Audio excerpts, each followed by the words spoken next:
जयकारा बोलो माता रानी का। जगत माई महामाई माँ भद्रकाली की जय बोलो। माता रानी के सांचे दरबार की जय बोलो। मीन राशि वालों, आप सभी का बहुत बहुत स्वागत है मीन मंथन यूट्यूब चैनल में। बंधुओं, इस 2025 में यह एक छोटी सी चीज अपने गले में पहन लेना, उसके बाद जो होगा उसे देखकर आप खुद भी चौंक जाएंगे।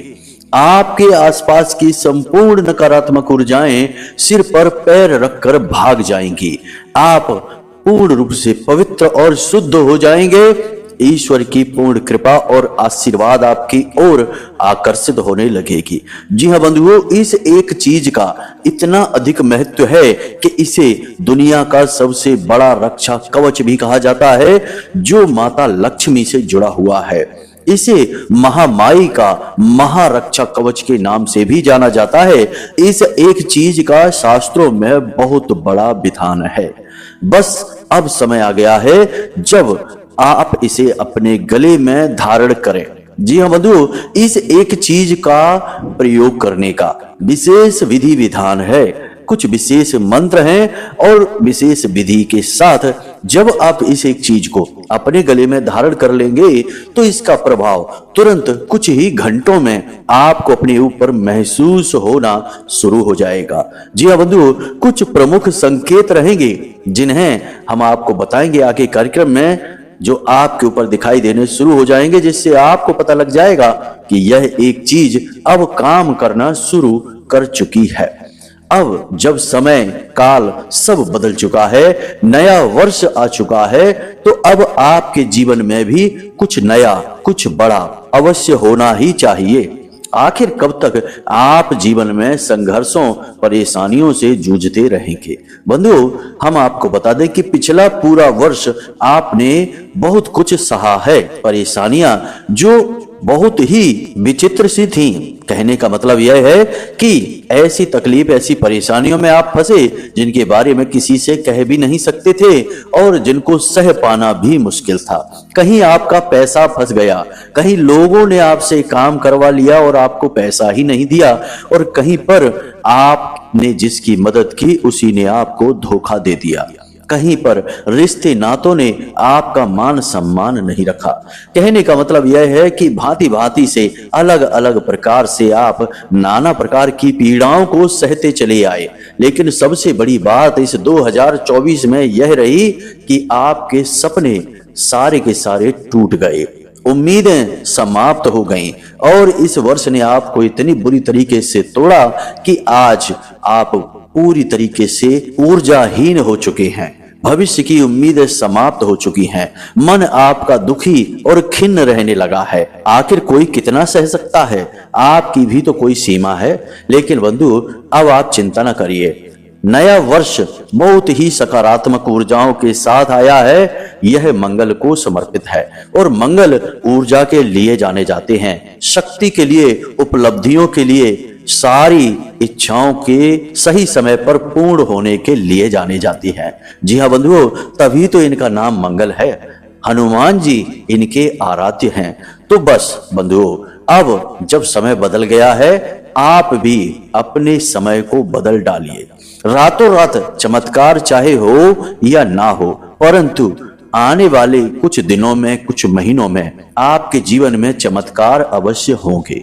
बस करना आपको यह होगा कि जिस प्रकार हम हर एक पल आपको कुछ नया बताते हैं, कुछ बहुत ही ज्ञानवर्धक चीजें समझाते हैं, उपाय और क्रियाएं बताते हैं, इन्हें आपको पूरी लगन और मेहनत के साथ, पूरे भाव के साथ करते रहना है। जी हाँ बंधुओं, आप काम तो कर ही रहे हैं, मेहनत कर ही रहे हैं। काम धंधे व्यापार में तो आपने अपने आप को झोंक ही रखा है, कोई कसर कहां बाकी छोड़ी है। बस जरूरत है तो ऊर्जाओं को अपनी ओर आकर्षित करने की, नकारात्मकताओं को दूर भगाने की। और इस वर्ष आप इस कार्य में जरूर सफल हो जाएंगे, क्योंकि अब हनुमान जी आपकी मदद के लिए आ चुके हैं। मंगल देव जो कि सेनापति हैं, अब सेनापति का तो कार्य ही होता है दुष्टों से लड़ना और रक्षा करना। तो आपकी भी नकारात्मक ऊर्जाओं को इस वर्ष आप स्वयं कुछ उपायों की मदद से भगाने में कामयाब रहेंगे, अपना ऊर्जा क्षेत्र साफ करने में कामयाब रहेंगे। जी हाँ बंधु, तो बस इन उपायों क्रियाओं को ध्यान से समझना है और नियमबद्ध तरीके से करते जाना है। जी हाँ बंधुओं, जब आपके जीवन में खुशियां आएंगी, आपके चेहरे पर मुस्कुराहट आएगी, तो हमें बहुत अच्छा लगेगा। चाहे कोई हमारा योगदान इसमें हो या ना हो, बस आपके जीवन में खुशियों की बहार आ जाए तो हमें खुशी इसलिए होगी कि आखिर माई का एक भक्त खुश हो गया, महामाई की कृपा उसके ऊपर बरसने लगी, एक माँ का प्रेम पूर्ण आंचल ने छाया कर दी आपके जीवन में। जी बंधु, और जब माई किसी पे कृपा करती है तो हमें बहुत सुख मिलता है, क्योंकि हम तो माँ की छाया में ही पलने वाले हैं, उनकी ही देन है, उनका ही सर्वस्व हमने अपने जीवन में महसूस किया है। तो हम बहुत भावुक हो जाते हैं जब नाम आता है हमारी माई महामाई का। तो बंधुओं, आपको हम जो आज इस कार्यक्रम में बताने जा रहे हैं, यह बहुत ध्यान से सुनना है, हर एक बात को अच्छी तरह से दिमाग में बिठाते जाना है, और जो चीजें समझ में ना आए उन्हें नोट करते चलना है या दोबारा से वीडियो में देख लेना है। कुछ चीजें बहुत महत्वपूर्ण होंगी, बाद में फिर आप फोन करके पूछते हैं या मैसेज करके पूछते हैं तो समय नहीं होता, तो हम बहुत सारे लोगों का जवाब नहीं दे पाते हैं, देर सवेर जवाब दे पाते हैं, तब तक समय और काल गुजर जाता है। तो हम अपने वीडियो कार्यक्रम में सारी बातें इसीलिए विस्तार से बताते हैं कि प्रश्न करने की कोई गुंजाइश ही ना बाकी रह जाए। इसलिए आप पूरे धैर्य के साथ कार्यक्रम को देखें, ठंडे दिमाग से देखें, सब समझने की कोशिश करें। जी हाँ बंधुओं, आज का यह कार्यक्रम दो बातों पर आधारित है। पहला, जीवन से संपूर्ण नकारात्मकताओं को समाप्त कर देना, और दूसरा कि किस प्रकार स्थायी लक्ष्मी को अपने घर में निवास स्थान देना, अपने जीवन में आकर्षित करना। जी हाँ बंधु, और ये दो बहुत ही महत्वपूर्ण विषय हैं जो आपके जीवन में अत्यंत आवश्यक हैं। बिल्कुल उसी प्रकार जिस प्रकार किसी मरीज को दवाई की आवश्यकता होती है, औषधि की आवश्यकता होती है। तो बंधु, हम बस आपसे यही चाहते हैं कि आप इस कार्यक्रम को अंत तक देखें, पूरे धैर्य के साथ देखें, ठंडे दिमाग से देखें। तो चलिए बंधु, महामाई का नाम लेते हुए आज के इस कार्यक्रम की शुरुआत करते हैं। कमेंट बॉक्स में पूरे भाव के साथ लिख डालिए, जय मां भद्रकाली कृपा करो। यह आपका भाव ही मां का प्रेम आपकी ओर लेकर आएगा बंधुओं, और तो कुछ है ही नहीं जो हम मां को दे सके सिवाय अपने भाव के। तो इसमें भी क्या कंजूसी करना, लिख डालिए। हम जब 3 बार कहें तो आप तो 6 बार लिखिए, क्या इसके पैसे तो लग नहीं रहे, जरा सी मेहनत ही तो है, बस हमारा भाव है, लिख डालिए। इसी के साथ साथ बंधुओं, यदि आप इस चैनल कार्यक्रम पर पहली बार आए हैं तो आप इस चैनल को सब्सक्राइब अवश्य कर लेना, क्योंकि यह धाम से जुड़ा चैनल है। जब आप इस चैनल को सब्सक्राइब करेंगे तो आप ना केवल हमारे बल्कि महामाई के परिवार के सदस्य बनेंगे, धाम से जुड़ जाएंगे। फिर जो भी पूजा पाठ अनुष्ठान धाम पे चलते ही रहते हैं, इनका कुछ ना कुछ पुण्य, इनका हिस्सा आपको मिलता रहेगा, क्योंकि आप परिवार के सदस्य जो बन गए हैं। इसलिए इस मौके को ना चूकें। तो जब आप चैनल सब्सक्राइब करें तो कमेंट में यह अवश्य लिखें कि मैं भी माँ के परिवार का हिस्सा हूं, ऐसा अवश्य लिखें। इससे होगा कुछ नहीं, माँ तो सब जानती हैं, बस हमें देखकर बहुत अच्छा लगेगा, हमारा सीना गर्व से चौड़ा हो जाएगा कि हमने माँ के परिवार में कुछ नए बालक जोड़ दिए हैं। तो बस इन सब बातों को ध्यान से समझिए। चलिए कार्यक्रम में आगे बढ़ते हैं, मुख्य विषय को प्रारंभ करते हैं। बंधुओं, अब ध्यान से सुनना। जीवन में जब भी हमें कृपा की जरूरत होती है, सकारात्मकता की जरूरत होती है, तो पहले हमें अपनी साफ सफाई करनी पड़ती है। जब कोई त्योहार आता है, दिव्य शक्तियों का पूजन का समय आता है, तो हम अपने घरों को कैसे चमकाते हैं, स्वयं भी स्नान करके नए और धुले हुए कपड़े वस्त्र पहनकर बैठते हैं कि नहीं? बिल्कुल वैसे ही आपको धन लक्ष्मी को आकर्षित करना है, अपने सुखों को आकर्षित करना है।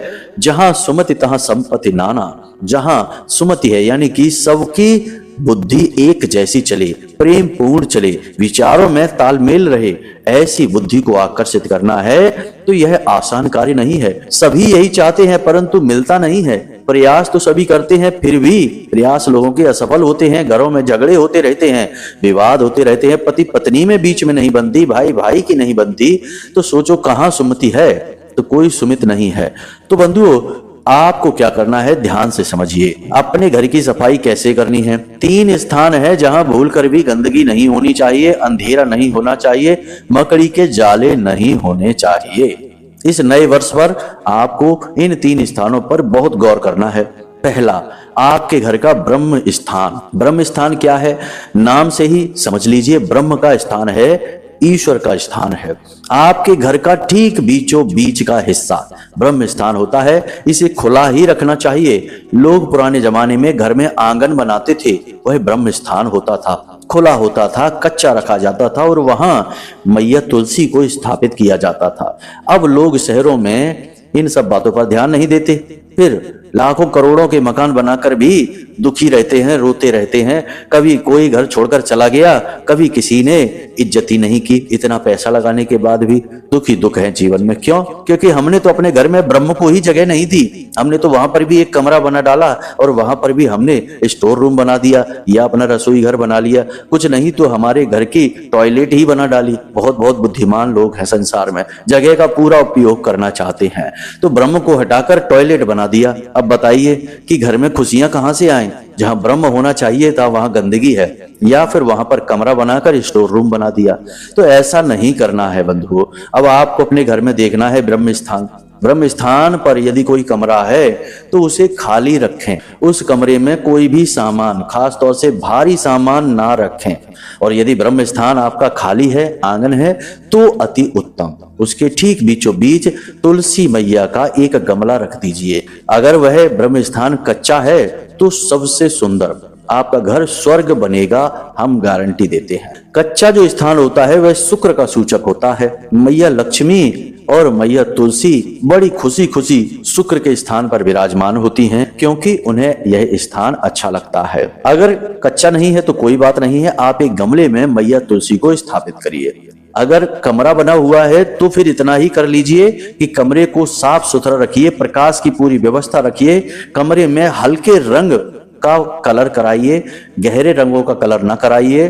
और हो सके तो कमरे में दिव्य शक्तियों की तस्वीरें लगा दीजिए, परंतु कूड़ा कबाड़, कचरा, स्टोर रूम, गंदगी, भारी सामान मत रखिए। ब्रह्म स्थान की बात हो गई। अब बात करते हैं घर के ईशान कोण की। ईशान मतलब कि भोले बाबा का कोण। पहले भी हम बता चुके हैं इसके विषय में, फिर बता रहे हैं क्योंकि नया वर्ष है, इन बातों को याद कराते रहना चाहिए।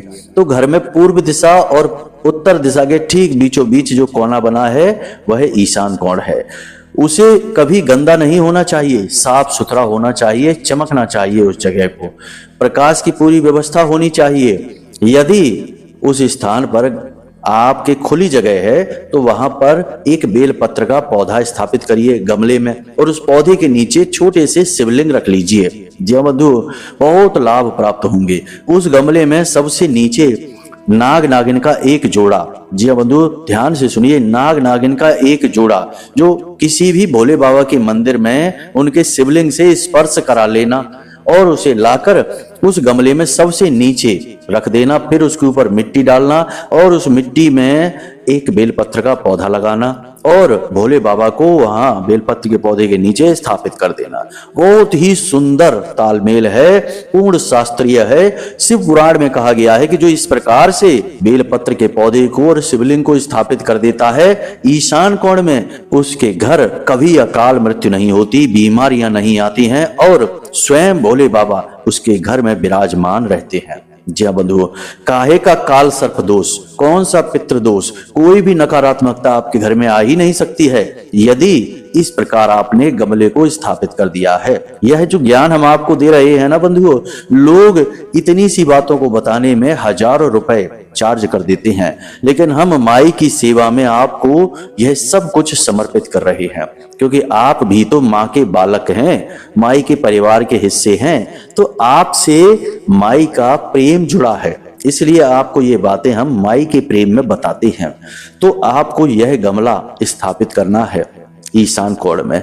तीसरा स्थान, वैसे तो घर में बहुत सारे स्थान होते हैं, घर का रसोई घर भी एक मंदिर है, घर का मंदिर यानी पूजा करने वाली जगह भी बहुत पवित्र है, लेकिन इनके विषय में हम कभी और बात करेंगे। तीसरा स्थान है आपका बेडरूम, जहां आप सोते हैं। ध्यान रखें कि आपको कभी भी उत्तर दिशा में और पश्चिम दिशा में सिर करके नहीं सोना है। आपके सिर के ऊपर या आपके बिस्तर से जुड़ी हुई कोई खिड़की नहीं होनी चाहिए और आपके कमरे में किसी भी प्रकार की सीलन नहीं होनी चाहिए, कमरे की दीवारों में दरारें नहीं होनी चाहिए।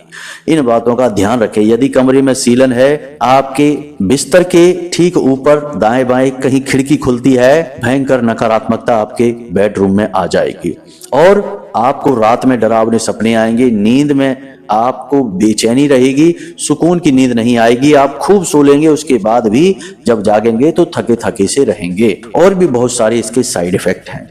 एक बहुत ही अच्छी बात जो आप कर सकते हैं अपने कमरे में, यानी जहां आप सोते हैं वहां पर, तो आप हर शनिवार के दिन अपने घर के पूजा घर में 2 दीपक जलाइए। एक दीपक तो आप महामाई को समर्पित कर दीजिए, दूसरा दीपक आप अपने कमरे के यानी अपने बेडरूम के ठीक बीचों बीच रख दीजिए। जय बंधुओं, कोई पूजा पाठ नहीं है, अनुष्ठान नहीं है, बस आप रख दीजिए। दीपक गाय के घी से जलना चाहिए और पीतल का ही होना चाहिए, स्टील का नहीं, मिट्टी का नहीं, किसी भी अन्य धातु का नहीं। तो यह दीपक आपको रखना है। दीपक जितनी भी देर आपके कमरे में जलेगा वह आपके कमरे की संपूर्ण नकारात्मक ऊर्जाओं को समाप्त कर देगा। याद रखना कि दीपक में जो लौ जलती है, गाय के घी से जो दीपक जलाया जाता है, पीतल में जलता है या मिट्टी के दीपक में जलता है, इस लौ को नचिकेता अग्नि कहा जाता है। नचिकेता अग्नि सबसे पवित्र अग्नि होती है और यह नकारात्मक ऊर्जाओं की शत्रु होती है। स्वयं यमराज ने बालक नचिकेता को यह वरदान दिया था, जो नचिकेता अग्नि को जलाता है वह भूत प्रेत पिशाच और नकारात्मक ऊर्जाओं से दूर रहता है। तो आपको यह सप्ताह में एक दिन करना है। शनिवार के दिन करिए, रात्रि के समय करिए, सोने से पहले। उसके बाद आप अद्भुत परिवर्तन महसूस करेंगे। अपने कमरे में आप धूप भी जला सकते हैं। धूप यानी कि सुगंधित खुशबू, जी हाँ बंधुओं, इसे भी आप जला सकते हैं। इसके लिए आप क्या करें कि एक प्लेट लें, स्टील की ले सकते हैं, उसमें थोड़ा कपूर रखें, थोड़ी सी धूप और थोड़ी सी गुग्गल, बाजार में मिल जाएगी गुग्गल, यह नकारात्मकता को भगाने की औषधि है। और इस कपूर को आप जला दीजिए, थोड़ी सी ही रखिए, ज्यादा धुआं हो जाएगा नहीं तो कमरे में। थोड़ी सी सामग्री जलाइए, बिल्कुल छटाक भर की, और आप जला दीजिए कमरे में। थोड़ी देर के लिए इसकी खुशबू, इसका धुआं फैलेगा और नकारात्मकता भाग जाएगी। जी हाँ बंधु, ये बहुत ही सिद्ध प्रयोग हैं। छोटे छोटे से प्रयोग हैं लेकिन बड़े सिद्ध हैं, लोग जानते ही नहीं हैं और परेशान होते रहते हैं। तो इन कार्यों को आप करिए, 3 जगह को शुद्ध कर लीजिए। एक और खास बात है कि आपके घर की छत को पूर्ण रूप से साफ सुथरा रखिए, चमका कर रखिए। कोई पुरानी कबाड़ की चीजें, लकड़ी, जंग लगा लोहे का सामान वगैरह नहीं होना चाहिए आपकी घर की छत पर, क्योंकि वह आपके घर का राहु है। एक और खास बात कि जब आप किसी भी व्यक्ति से मिलने जाएं और अपना आप चाहते हैं कि प्रभाव आप उसके ऊपर डालें, वह आपकी बातों से प्रभावित हो, आपका काम सिद्ध हो जाए, आपकी हर एक बात में वह हाँ हाँ में सिर हिलाए। जी हाँ बंधु, तो इसके लिए बड़ा ही छोटा सा सिद्ध प्रयोग है कि आप अपनी नाक पर जो आगे का हिस्सा है, यानी नाक की जो नोक होती है, उसे अपनी तर्जनी उंगली से ऐसे हाथ से घिसिए थोड़ी सी और नाक अपनी साफ कर लीजिए। जी हाँ बंधु, यह बहुत ही छोटा सा लेकिन बहुत शक्तिशाली प्रयोग है। आपकी नाक जो है वह गुरु है, गुरु ज्ञान का प्रतीक है, और आपकी तर्जनी उंगली जो है वह मंगल है। जी हाँ बंधु, जब आप गुरु और मंगल का मेल कराते हैं तो एक जोरदार शक्ति पुंज प्रकाशित होता है, आपकी सकारात्मक ऊर्जा बढ़ जाती है, आपका ऊर्जा क्षेत्र साफ हो जाता है, पवित्र हो जाता है। तो आप थोड़ी देर के लिए अपनी नाक की जो नोक है, जहां नाक समाप्त होती है, वहां पर तर्जनी उंगली से थोड़ा सा फिरा लीजिए इसके ऊपर और नाक को अपनी साफ कर लीजिए। उसके बाद आप बात करने जाइए, देखिए कैसे प्रभाव जमता है। इसी के साथ साथ एक छोटी सी बात और है बंधुओं कि जब आप चाहते हैं कि आप कुछ कह रहे हैं और वह बात सत्य साबित हो जाए, जी हाँ बंधुओं, यह 21 दिन का प्रयोग है, आपकी बात सत्य साबित हो जाए, तो इसके लिए आपको क्या करना है कि आप कोई भी बात बोलिए कि मेरी बहुत अच्छी नौकरी लग चुकी है, मेरी बहुत अच्छी नौकरी लग चुकी है। लगी नहीं है तब भी आपको बोलना है लग चुकी है। आपका बिजनेस अच्छा चल नहीं रहा है लेकिन तब भी आपको कहना है मेरा बहुत अच्छा बिजनेस चल रहा है।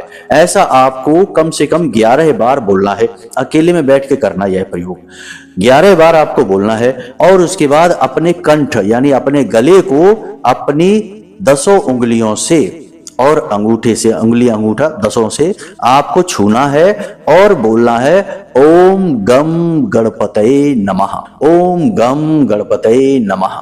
जी हाँ बंधु, इस तरह से आपको बोलना है कम से कम 11 बार। जी हाँ बंधु, अब ऐसा क्यों? आपका जो कंठ है वह बुध है और बुध के अधिपति हैं गणपति। तो आप अपने कंठ से जब बोलते हैं तो वह सिद्ध हो जाता है जब बुध अपने अधिपति, अपने मालिक से आज्ञा प्राप्त कर लेता है। जी हाँ बंधु, तो आप जब इस तरह प्रयोग करेंगे तो हो सकता है कि 2, 4, 5 दिन कुछ भी ना हो, लेकिन आप जब इस प्रयोग को लगातार करते रहेंगे तो 21 दिन के अंदर अंदर ऐसा होने लगेगा कि आपकी कही हुई ज्यादातर बातें सत्य होने लगेंगी। इसे वाक सिद्धि कहा जाता है। इसीलिए आपने देखा होगा कि बड़े बड़े लोग बहुत सारे ऐसे हैं जो अक्सर अपने गले को छूते रहते हैं, अपने हाथ से अपने गले को छूते रहते हैं।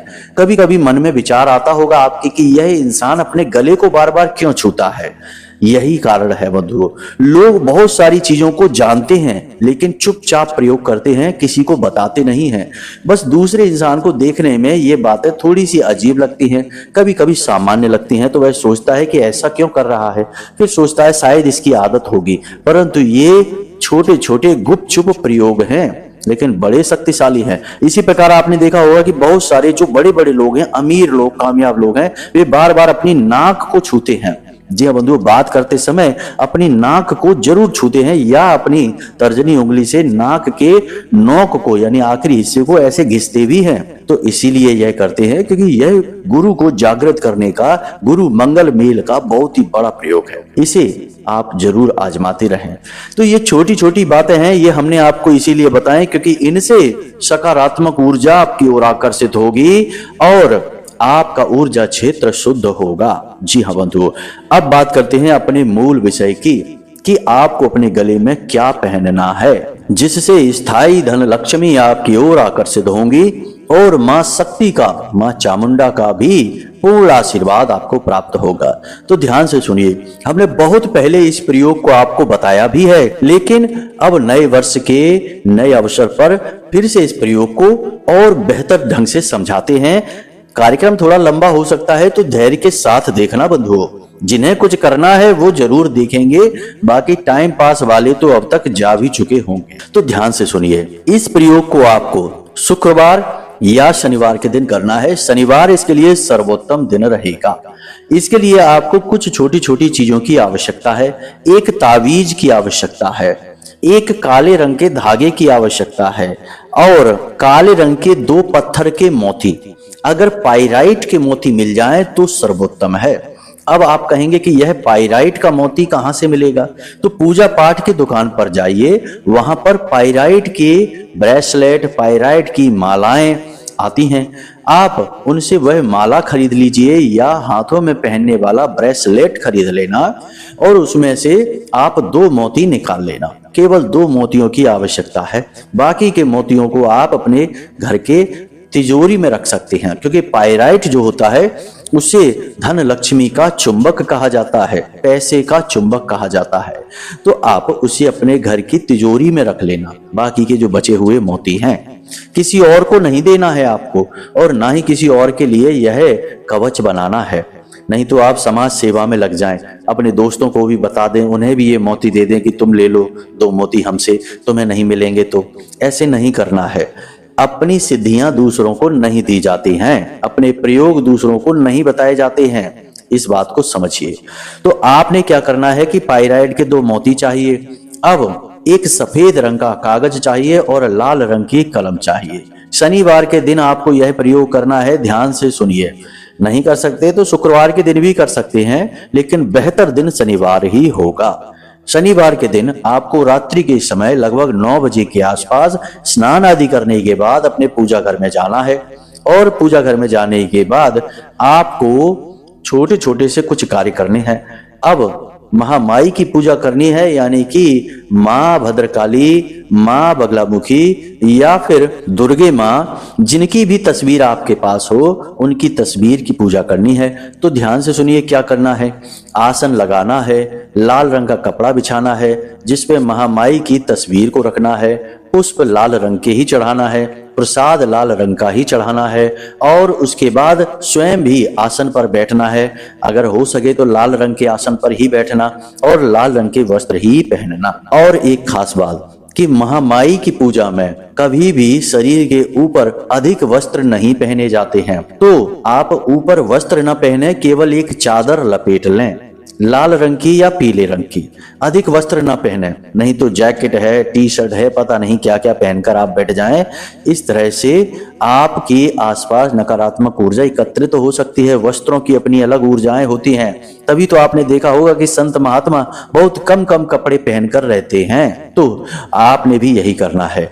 अब आपको पूजा पाठ प्रारंभ करनी है। गाय के घी का दीपक जलाना है, जल से आचमन करना है, संकल्प लेना है, महामाई से विनती करनी है, हाथ में जल लेना है, एक लाल पुष्प लेना है, थोड़े से चावल लेने हैं और उसके बाद महामाई से निवेदन करना है कि हे महामाई, हम आपकी दया से, आपकी शरण में, आपकी कृपा से इस कवच का निर्माण कर रहे हैं। आप अपनी शक्तियों को इस कवच में भर दें आशीर्वाद स्वरूप में और उसे हम धारण कर लेंगे और हमें विश्वास है कि आप हमारा साथ देंगी, हमें सारी मनोकामनाएं पूर्ति करवाने में मदद करेंगे। इस प्रकार संकल्प लिया आपने, फिर अपना नाम बोलना है, अपना गोत्र बोलना है, अपना कुल बोलना है, अपना स्थान बोलना है और अपना उद्देश्य बोलना है कि स्थायी लक्ष्मी प्राप्ति हेतु, और उसके बाद इसे छोड़ देना है।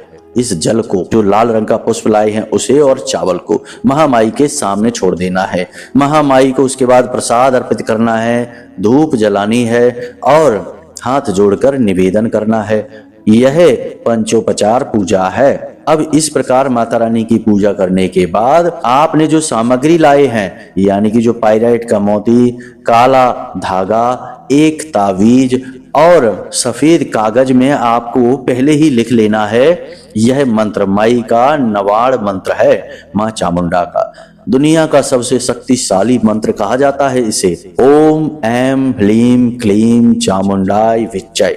जी हाँ बंधु, संपूर्ण नवग्रह की शक्तियां समाहित हैं और देवियों के 9 रूप इसी में समाहित हैं।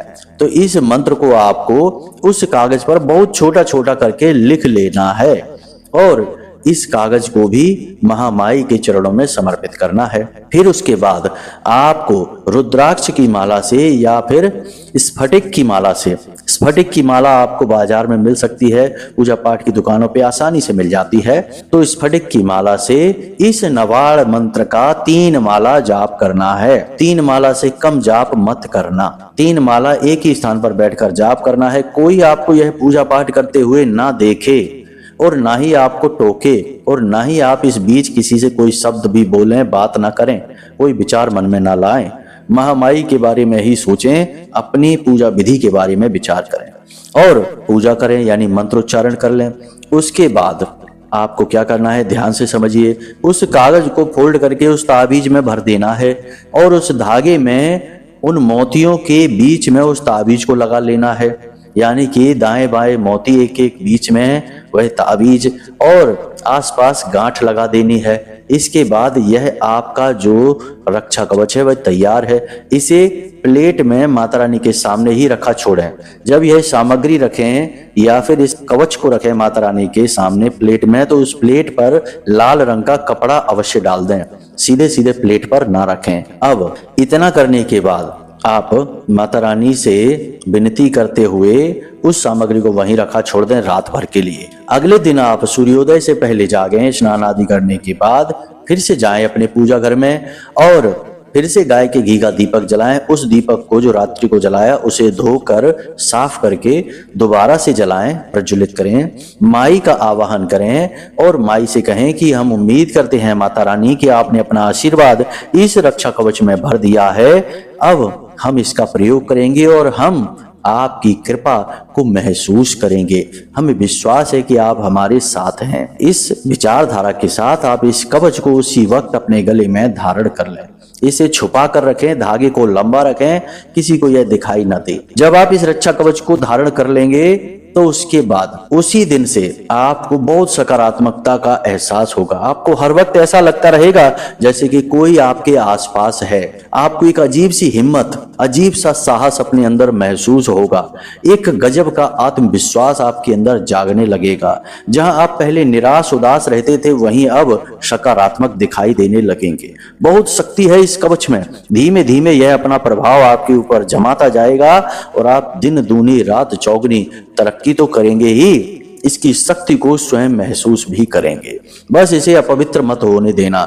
दूषित हाथों से इसे नहीं छूना है और किसी की शव यात्रा में नहीं जाना है, किसी के यहाँ जहाँ सूतक पातक लगा है वहां पर भी नहीं जाना है। रजस्वला धर्म में किसी स्त्री को स्पर्श नहीं करना है और स्त्रियां भी इसे रजस्वला धर्म के समय धारण ना करें। यदि यह अपवित्र हो जाए तो फिर इसे जल विसर्जित कर दें और दूसरा रक्षा कवच अपने लिए निर्मित कर लें। तो बस इस कवच को धारण करिए और इसके अनुभव हमें कमेंट करके अवश्य बताना। अब तक किसी ने भी इसके बारे में नकारात्मक हमसे नहीं बोला है। सबने यही कहा कि गुरुजी बहुत ही चमत्कारी कवच है, क्रिया है यह। तो आपके अनुभव भी हम जानना चाहेंगे। इसी के साथ साथ बंधुओं, आज के इस कार्यक्रम को यहीं समाप्त करते हैं। यदि कोई प्रश्न अब भी मन में उठे तो वीडियो में नंबर दे दिया है, इस नंबर पर आप फोन कर सकते हैं, जानकारी प्राप्त कर सकते हैं। इसी के साथ साथ यदि कुंडली का विश्लेषण कराना चाहते हो तो वीडियो में दिए गए नंबर पर फोन करिए और अपनी कुंडली का पूर्ण विश्लेषण करा लीजिए। तो चलिए बंधु, आज के इस कार्यक्रम को यहीं समाप्त करते हैं। हमेशा हंसते रहिए, मुस्कुराते रहिए, सकारात्मक रहिए और महामाई मां भद्रकाली पर अपनी पूरी आस्था बनाए रखिए।